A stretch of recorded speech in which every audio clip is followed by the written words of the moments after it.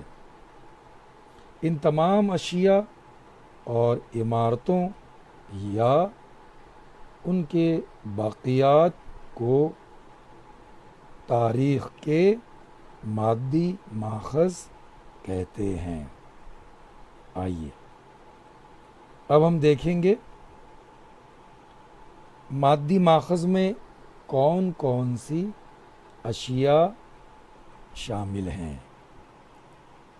مٹی کے برتن،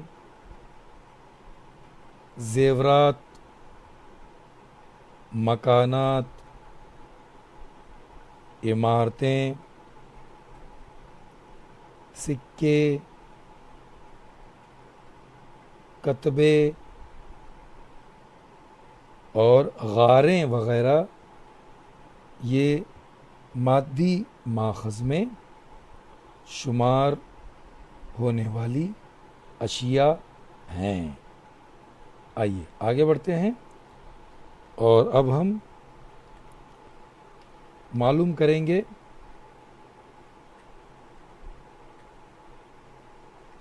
تحریری ماخذ کے بارے میں۔ ہم معلوم کریں گے تحریری ماخذ سے کیا مراد ہے۔ پتھر کے زمانے کے انسان نے اپنی زندگی میں پیش آنے والے کئی واقعات اور جذبات کو تصاویر کے ذریعے ظاہر کیا ہے۔ ہزاروں سال گزر جانے کے بعد انسان کو لکھنے کا فن آیا۔ ابتدا میں انسان کسی بات کو تحریر میں لانے کے لیے علامتوں اور نشانیوں کا استعمال کرتا تھا۔ پھر ہزاروں سال گزرنے کے بعد ان علامتوں اور نشانیوں سے رسم الخط وجود میں آیا۔ ابتدائی زمانے میں شکستہ برتنوں کے ٹکڑے، کچی اینٹیں، درخت کی چھال، بھوج پتر جیسی اشیاء کو بیاض کے طور پر استعمال کیا جاتا تھا۔ اس طرح کی اشیاء پر کسی نوکدار چیز سے تحریر کندہ کی جاتی تھی۔ تجربہ اور علم جیسے جیسے بڑھتا گیا اس کے ساتھ ہی انسان نے مختلف طریقوں سے لکھنا شروع کیا۔ ارد گرد وقوع پذیر ہونے والے واقعات اور دربار میں ہونے والی کارروائیوں کی روداد وغیرہ تحریری شکل میں محفوظ کرنے کا طریقہ رائج ہوا۔ کئی حکمرانوں نے اپنے فرمان، مقدموں کے فیصلے، وقف نامے پتھر یا تانبے کی تختیوں پر کندہ کروائے تھے۔ ایک عرصہ گزرنے کے بعد ادب کی کئی قسمیں وجود میں آئیں۔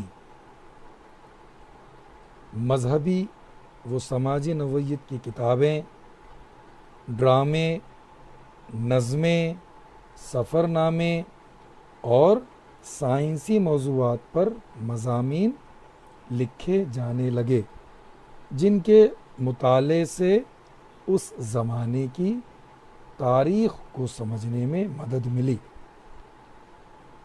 اس سارے ادبی سرمایے کو تحریری ماخذ کہتے ہیں۔ ٹھیک ہے بیٹا؟ آئیے اب ہم دیکھتے ہیں ایک بار پھر تحریری ماخذ میں کون کون سی چیزیں شامل ہیں۔ سب سے پہلے روداد،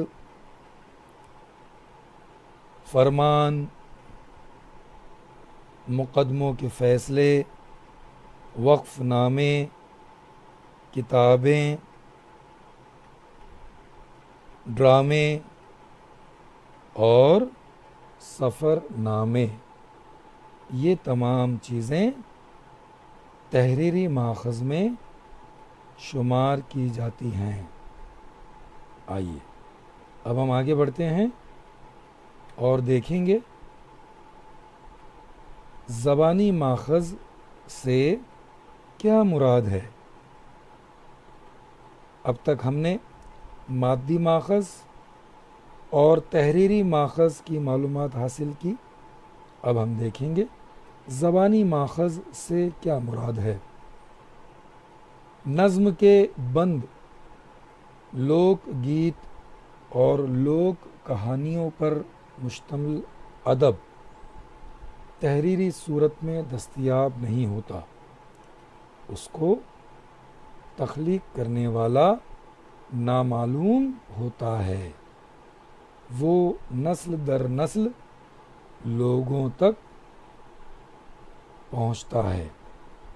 ایسے ادب کو زبانی طور پر محفوظ ہونے والا ادب کہتے ہیں۔ ٹھیک ہے بیٹا، آئیے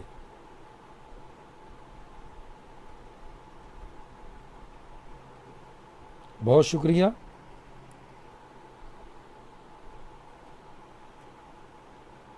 آپ نے بہت توجہ سے ہمیں سنا